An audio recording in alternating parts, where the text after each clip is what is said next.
In the heart of America's heartland, where quiet neighborhoods hide unimaginable secrets, a devoted mother's life was cut short in the most horrifying way. This is the story of Spring Weems, a 49-year-old divorced mother of 5 whose act of tough love led to a premeditated nightmare. Join us as we uncover the chilling details of a family torn apart by resentment, violence, and betrayal.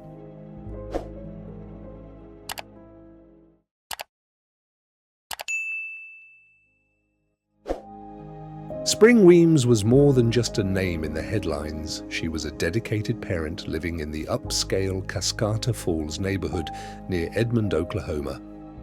Divorced and raising her children alone, Spring had 2 biological kids and 3 adopted ones, including 2 teenage boys aged 16 and 17. Adopted about 11 years ago with her ex-husband, these boys were part of her loving, if challenging, family dynamic. Neighbors described her as quiet and kind, her home a place of normalcy in a serene community. But beneath the surface, tensions simmered. In mid to late January 2026, Spring's adopted sons had been sneaking out and even running from law enforcement.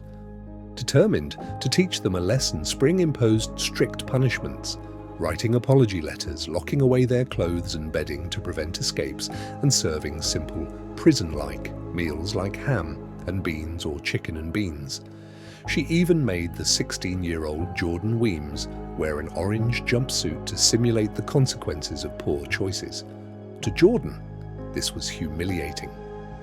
Court documents later revealed he repeatedly told his 17-year-old brother, "I'm going to kill our mother."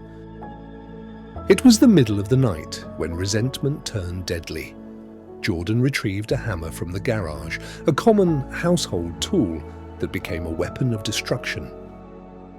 He waited in the hallway between the laundry room and kitchen, lurking in the shadows.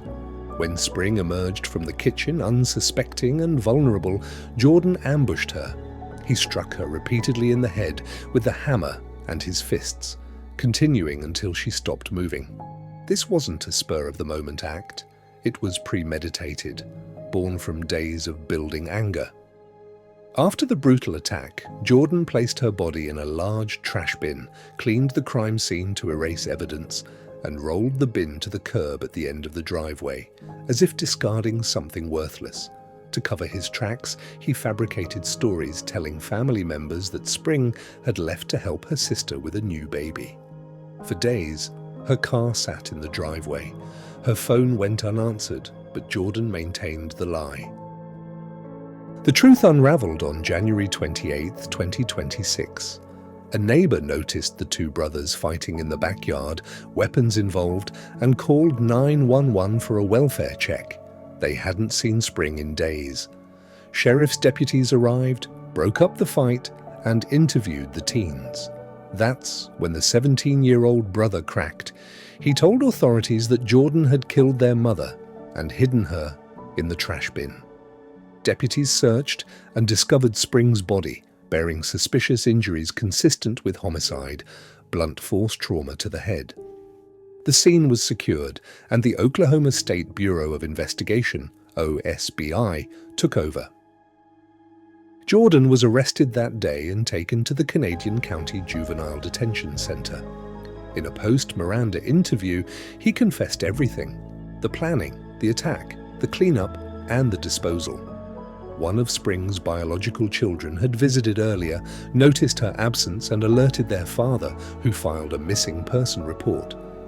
After deputies initially left, the father spoke privately with the 17-year-old, who revealed the horrifying truth, prompting a second response. By January 29th to 30th, court documents painted a grim picture. Jordan, despite being 16, was charged as an adult with first-degree murder, desecration of a human corpse, and unauthorized removal of a dead body. Prosecutors emphasized the premeditation, not a crime of passion or an instantaneous decision. He was held without bail, with arguments that juvenile detention provided better care, even for adult charges. A preliminary hearing is set for April 15, 2026, in Logan County District Court. The OSBI continues investigating, awaiting full autopsy results, while the state seeks a safe home for the 17-year-old brother. The Cascata Falls community was stunned. Neighbors called it an incredibly sad story, describing the family as quiet. No prior red flags, just a tragic escalation from discipline to disaster. Spring's Facebook was filled with loving posts about her children, a stark contrast to the violence that ended her life. As of February 1st, 2026, the case remains open, a reminder of how hidden resentments can explode into tragedy. What drives a child to such extremes? Is it failed parenting, mental health issues, or something deeper? Jordan's defense may highlight psychiatric history, but the brutality speaks volumes. Spring Weems deserved better.